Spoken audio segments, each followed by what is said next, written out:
Sosok dosen Untak Semarang tewas di hotel, peran polisi sebagai saksi kunci jadi sorotan.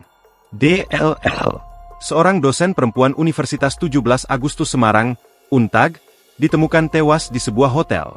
Korban sebelumnya ditemukan tewas dalam kondisi tergeletak tanpa busana lantai di sebuah kamar kos hotel, Kostel, Jalan Telaga Bodas Raya nomor 11 Karangrejo, Kecamatan Gajah Mungkur, Kota Semarang pada Senin, 17 November 2025, sekira pukul 5.30.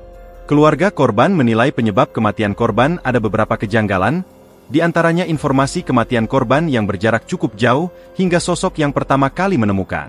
Kapolsek Gajah Mungkur AKP Nasoir mengatakan korban sempat bermalam bersama seorang laki-laki di kamar hotel tersebut.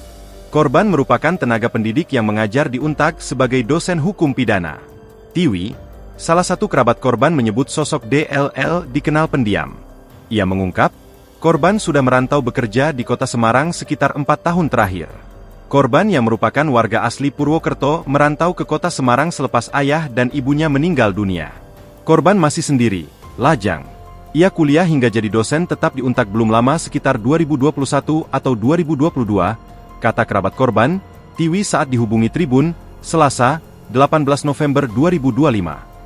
Selama di Semarang, korban sebenarnya tidak tinggal di kos hotel tersebut. Korban memiliki kamar kos sendiri yang lokasinya memang tak jauh dari kostel tempat korban ditemukan meninggal dunia. Ya kabarnya korban sering keluar masuk kostel itu akhir-akhir ini, paparnya. Menurut Tiwi, korban juga tidak memiliki riwayat penyakit tertentu selama tinggal di kota Semarang. Sejauh ini keluarga korban belum bisa mengungkap hasil autopsi jenazah korban. Menurut Tiwi, pihak keluarga yang menunggu proses tersebut di rumah sakit belum memberikan kabar. Hingga Selasa, 18 November 2025, malam.